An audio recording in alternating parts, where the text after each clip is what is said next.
Hi there, and welcome to GrassChat. I'm Russell Court, and this is GrassChat's actual GrassChat, where me and my illustrious guest we sit down and we discuss all things autograss, mainly from their time within the sport, from when they began up till now.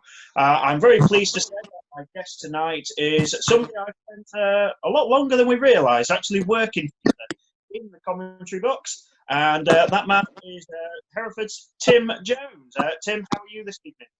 Yeah, it's good, mate. Yeah. It's nice with you, and I hope you and Bex and everybody are all right. And first of all, can I say congratulations to you both as well, mate, on your good news. Oh well, thank you very much. We'll say cheers to that, and then we'll get into it. We're both on the refreshing Budweiser tonight, so. Well, we're gonna, as we say, we just discussed this actually before we came to do. We've sort of worked together a lot earlier than we realised. We'll get into the commentary side of it in a moment, but which happened in 2008, and as I say, we'll get to that. But going before when you merged into the commentary side.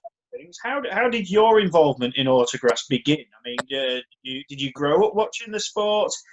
Because the West Midland League is obviously it's a huge thing. I mean, autograss primarily began in the Midland regions. So did you sort of find your way in by accident? Did you grow up into it? How was you introduced into this crazy world of autograss? It all started, mate, about 87 or 88 when we had Dad had an old Peugeot which was about to fail the MOT quite spectacularly, and he sold it to his work colleague he was working with at the time, who wanted to turn it into an autograss car. Okay. And we heard of it, and we sort of said to him that when he built this thing, give us a shout, we'll come and support him, and to sort of cheer him on, all the rest of it. So it was about 87, 88, something like that. And of course, we went to the first meeting, and that was just it, mate. We just hooked on this, on the sport. And then we sort of got a fixture list, and we sort of went round all the meetings every weekend, and then started to follow the bigger meetings. And that's when the bug set in, really. Wow. So yeah, it doesn't take much to get hooked into a sport or a hobby, does it? Oh, mate, no, not this as well. So no, as we say, I mean, you basically brought into the West Midland region. I mean, they have some absolutely legendary names from within the sport. Did you sort of notice any of them? I mean, like in the Hereford, which you're a member of, you had people like Paul Bailey, who's still racing now, Alan Thomas, Dave Hill, and then the rest of the West Midlands, obviously, throughout times, the Griffiths family, the Hadleys, and more beyond, the Bagleys Mill. It just continues on. So were there any people you sort of really started to watch back in those early days? Oh, definitely, mate. Yeah, one of the big classes I used to follow obviously was 3 and 7, because obviously there's the spectacular classes, but there was always like Ed Lloyd, in CFI with the Starlet, Mick Stanley, another cracking Class 3 boy, Nigel Roper, moving on to the 7s, even still racing today. You get like Steve Mundy, Simon Bentley, and other names, Ian Jones, Martin Bowen. There's so many people that I used to follow and used to be the people I used to look out for when I sort of started watching. And I used to take like you, quite a lot of photographs in the younger days, and just to try and sort of look at it over the sort of time and recognise different drivers and stuff. And it was just it was amazing. And like I say, once you get the bug, mate, that's it. Yeah, well, of course. I mean, as we keep elaborating on the West Midland scene, it's as big now as it was then. And like we said, we've just noted on, there's some massive names within the sport. And that must have been a treat as well. It's no wonder why you got hooked. I mean, such a big treat being able to go every weekend to see all these people racing week in, week out. So, yeah, obviously fantastic memories, and it's no wonder why you wanted to get more involved with it from there. You did end up taking part in racing. I only noted you from racing in Class 6 at times. Were there any other classes, or was it straight into the sixes when you got? No, I started about 95 or 96. Can't quite remember, to be honest. But I started in Class 1. Okay. I was actually, I wanted to get involved and wanted to, actually wanted to be a part of it. So I heard an advertisement that a Class 1 was for sale. And I went up to the commentary thing and got all the details. And I rang the guy, and it was a Class 1 complete with trailer, ready to go, loads of bits. And I thought, that's where I want to be. So we went across, and long story, but we bought it, dragged it all back. Joined the Ludlow Club because I was quite big friends with Carl Best and a few others. That's where we started. Lud 47 was my first number, and off we went. And Class 1 job done. I was rubbish, to be fair. I was just just too big, too heavy for Class 1. But no, we had some good fun. So good. Do you remember how much the car cost back then? I did. Yeah, I did. It was 500 quid complete with a trailer. Well, you can't go wrong with that, can you? It was awesome, mate. It was absolutely brilliant. Yeah, so you started off at a modest level. The opportunity came, which doesn't always come nowadays, and you got the enjoyment out of it. So when as we say, I remember you racing more in Class 6. So when did that move happen? That didn't happen from an MOT failure and to turn the car into a racing. No. To be honest, I got a bit fed up at Class 1. To be honest, I wanted to go, obviously as you do, be a bit quicker and whatever. So I done a deal actually with Paul Bailey on a Fiesta rolling shell which he had, or a Fiesta part built shell. So my Class 1 went to him with a few quid in exchange, and off we got a Mark 1 Fiesta, which I run a completely standard 1800 Vauxhall engine, complete with injection, everything.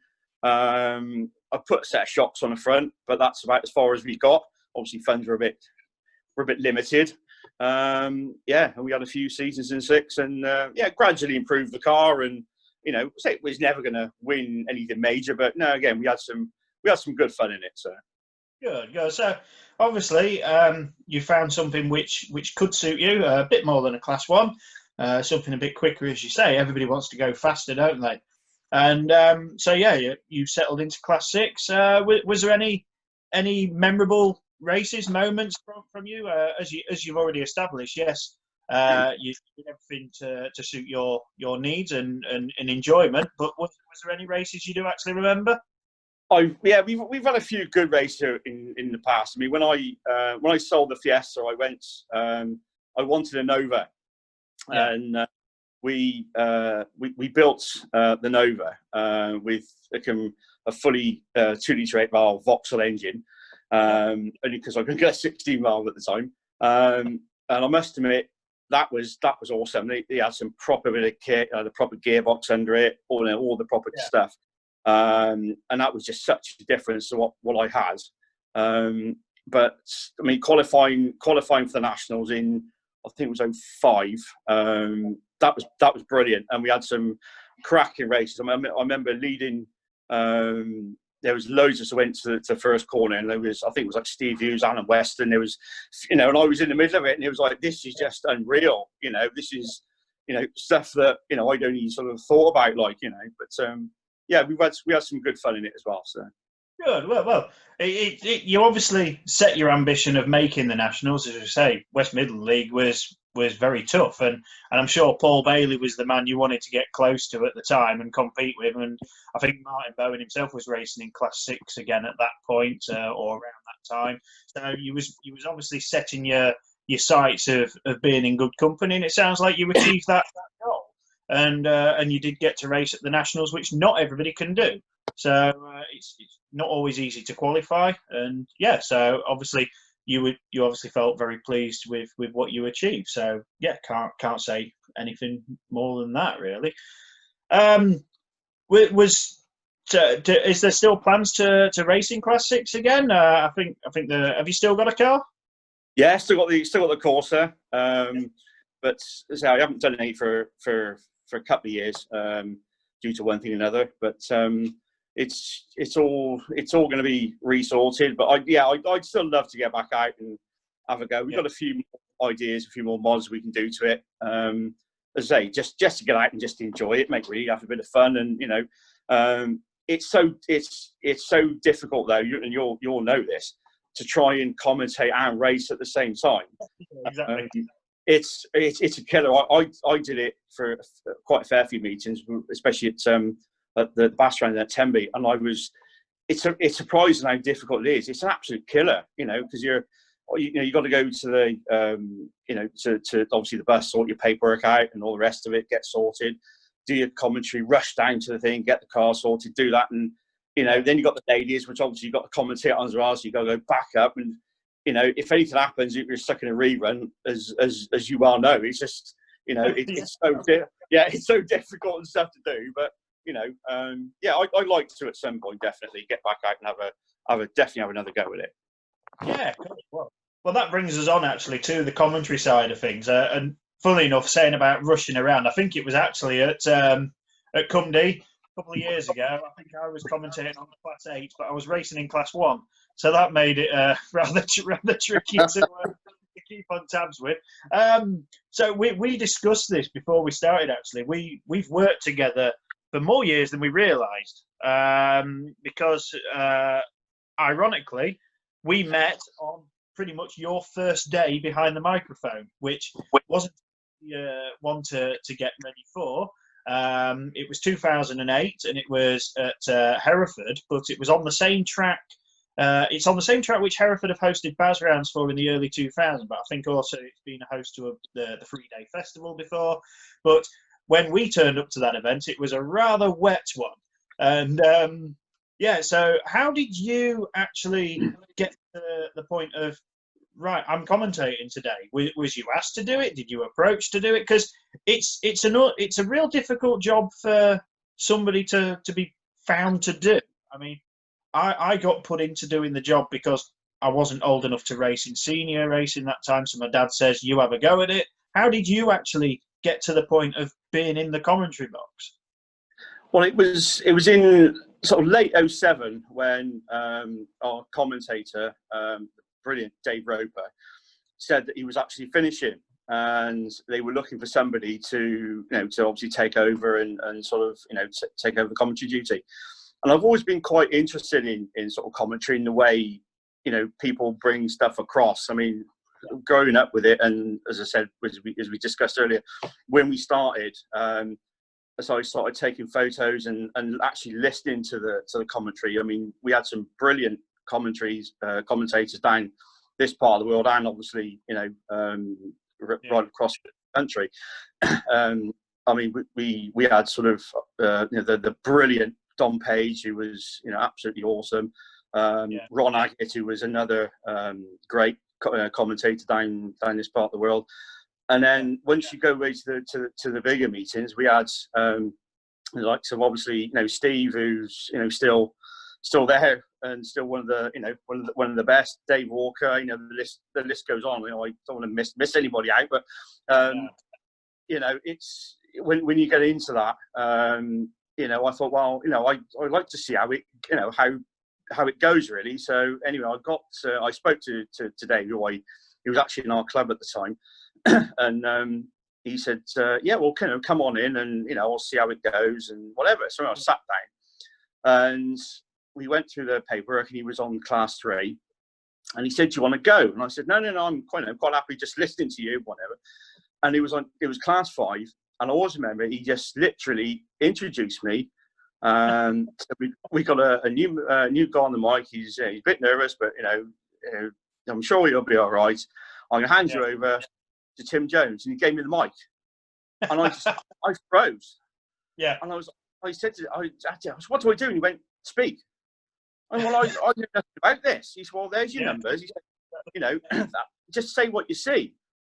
And I must admit, I just took a deep breath and thought, oh well, here goes. And that was it. And of course, it was over obviously quite quickly.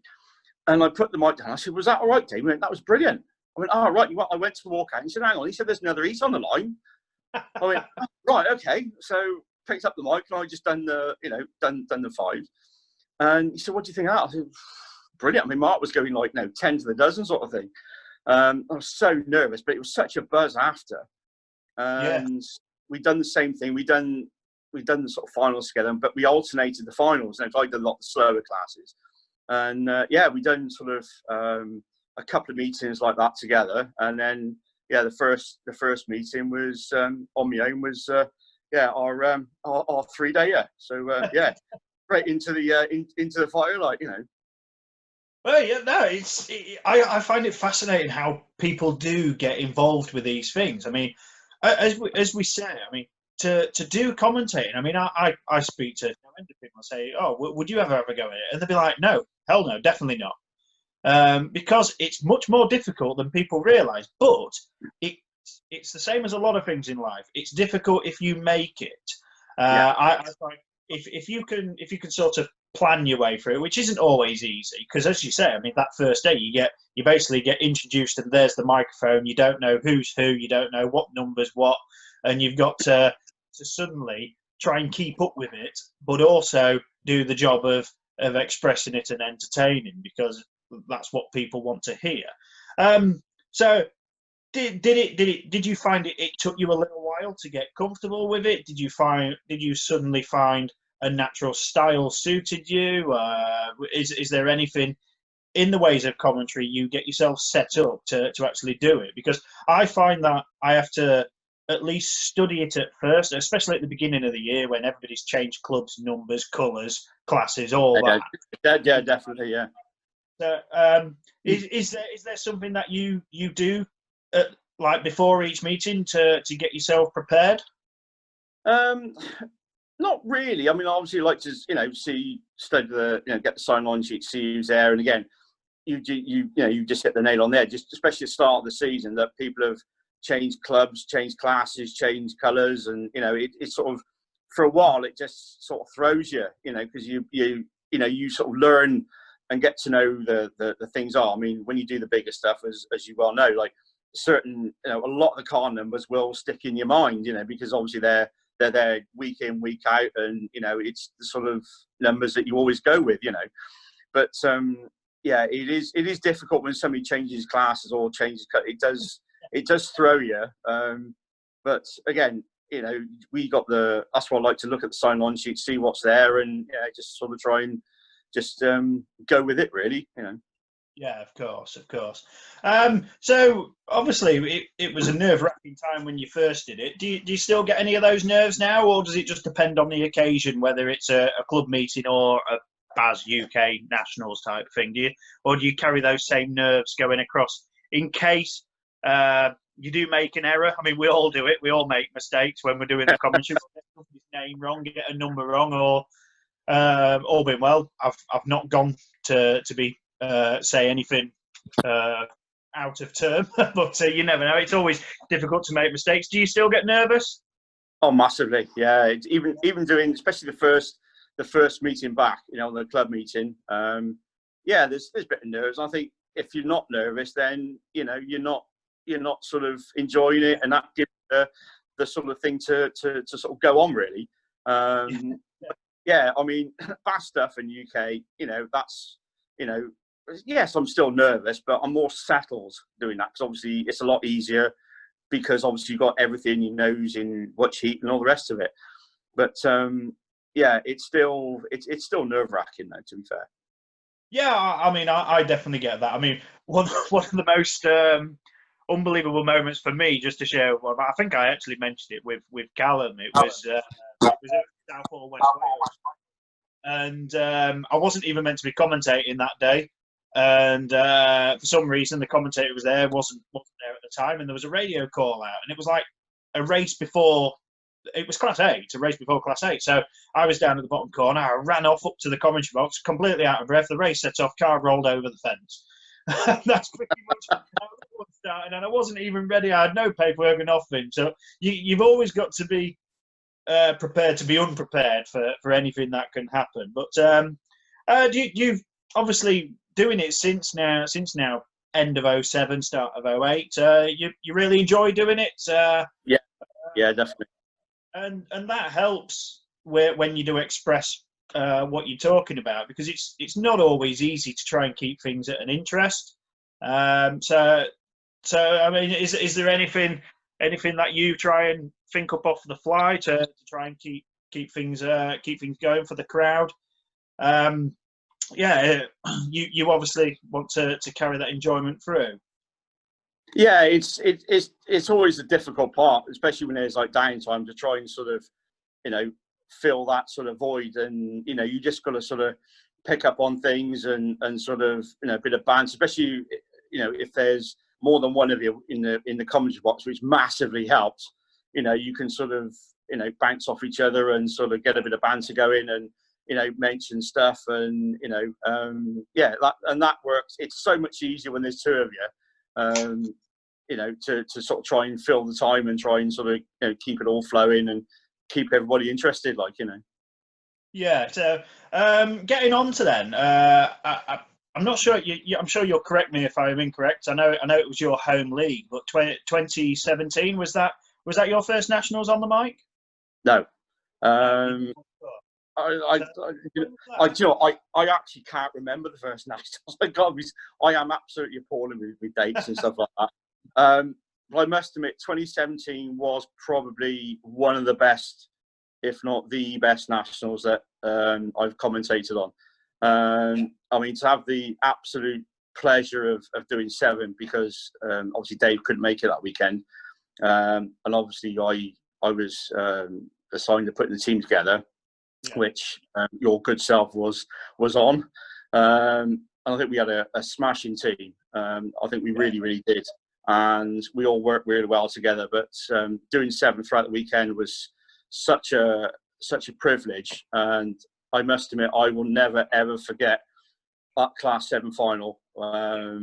Leading through the top corner, and being a bit biased for a second, seeing Guy leading through that top corner, and like the whole bank was absolutely, shouting, and it was absolutely full. I mean, obviously the weather really did help as well.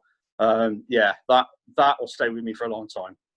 Yeah, it was a stunning weekend, and it's amazing how the host managed to step it up and turn what is an every weekend club venue into like a pinnacle event like that. And yeah, it's definitely a highlight of me being in the sport as well. The Nationals really do pull out the stops. So that was going to be my next question, but I think you've already answered. Your favourite race to commentate on, I'm pretty sure it is that Class 7 final. It is. I must admit, there is one other that sticks in the memory as well. And again, this will live long in the memory. It was the first year they did the Super Saloon Shootout at Border Counties after the wonderful and brilliant Gareth Thomas obviously passed away. And I was, they gave me the sort of job of calling everybody to the line, or they call everybody to the line, and I introduced them, and obviously, give them all the, obviously what it was for. And they led away, and Guy actually won it. And coming across the line, I will admit now, I was in tears. I really couldn't it was so emotional. And as soon as he crossed the line, I must admit, I just handed the mic across to Steve, who just took everything up, and I was, that was emotional. But especially to see Guy win it, that was magical. Yeah, that's where handing the mic to Steve, that's where he's a master at managing to hold everything together and do things like that. So just to round off the commentary side of things then, we know it's difficult to get into because you go to these meetings. I mean, when I was growing up going to the Baz rounds and that, you heard the familiar voices every time. You had Steve Langley, Dave Walker, George Capper, you had Kevin Herdman, and those were the familiar names you would hear. So did you listen to other commentators to try and pick up anything to help how you would commentate? Did you pick up any pointers? Just the styles that people used, the sayings that people used, or did you sort of think, no, I'm my own voice and I'm gonna I'm going to do it my way. No, definitely. You just take a bit of everybody's style, and like you just pick up different bits. And we've all got our own way of doing things, our own style, the way of sort of trying to put it all together and commentate. And that's what makes commentary so brilliant and so fantastic. You're not limited. The crowd aren't limited just to one voice, who they get bored senseless after a few races. You get the brilliant, and I must miss George Capper, who was just brilliant. Steve Langley, like all the rest. Dave Walker. I've got to mention, obviously yourself. You're awesome on the mic in full flow, mate. I will say that. Kevin, we've all got our own thing, and even Gareth, he's still he's still there. He's still a good commentator, and it's fantastic. Can't fault him. And that says, I'm sure there are more and more people out there who do commentating, because somebody's got to do it at club level, and I think there are so many more fantastic voices which have yet to be heard. But absolutely. I think we are blessed in this sport that there are so many people who used to do it, who still do it, and will do it in the future. That they feel that they are strong enough to do this art of commentating, which is definitely not an easy job. I love it. I'm sure you do, but we'll all still make mistakes on the mic. But we'll all keep doing it for the love of entertaining the crowd. So just a last little bit then. We did say that you would love to go back racing, actual racing in the car yourself. Is that your future ambition? Or are there any other things within Autograss you really want to set your sights on? Definitely want to get back in the car, and just get out there and actually race and sort of get back on track. But as far as anything else, I'd love to do a few more nationals. But again, it's always a privilege and always an honour to do, to be asked to do nationals, or even the BAS round or anything, or UK rounds or anything like that. I'm always, quite sort of overwhelmed and and honoured to be asked to do any of that sort of thing, really. Because I always think, even now, I know this is going to sound stupid, but I just don't, never think I'm good enough to do it, and I'm pleased that everybody thinks, I'm good enough, and they give me a chance, and I'm still, I'm on the mic, Yeah, it is always a privilege to be asked. I always say I'd rather be asked than put myself forward, but sometimes if you don't put yourself forward, you don't get the exactly, mate. Yeah, it works both ways. So just to finish off then, obviously it's been a difficult world at the moment. How have you managed to keep yourself preoccupied? Have you gone back to old interests, or have you had to find something new to keep yourself preoccupied? Obviously we're still working. We've been obviously working right the way through. But no, we're in the middle of sort of decorating and renovating the house, really. So yeah, that's kept me pretty busy. It's also given me a chance to sort of rebuild one of my radio control cars, which I'm still involved with, and I've been for about the last sort of 25, 30 years or so. Don't race as much as I should do, but yeah, it gives me a chance to hopefully in the winter get back out and try and do a bit more, and just enjoy life, really. Great. Well, no, we've obviously learned a fair bit. We know obviously a lot of interest that you have within the sport, and it's great to see that you've still got the passion to be involved with it, and on both sides actually, to be on and off the track. So yeah, it's fantastic to hear. Already, Tim, I'm afraid we are out of time. We're running pretty close, so all I can say is thank you so much for being part of this. Really appreciate you being involved with GrassChat. I know you've done a little bit last year with videos and things, and we look forward to seeing any more. Any quick shout-outs you want to give? Any quick news to anybody? Yeah, definitely want to do some more GrassChat stuff, do a few more pit walks and stuff like that. Really, just nice to be a part of it, and obviously give a bit of more of an insight down my part of the world. But yeah, just but just to you, mate, really thank you for doing what you're doing. Keeping the GrassChat page going, keeping all the videos and stuff. Yeah, top job, mate. And yeah, you're doing. I'm sure I speak on behalf of everybody. So yeah, well done, mate. And top job, mate.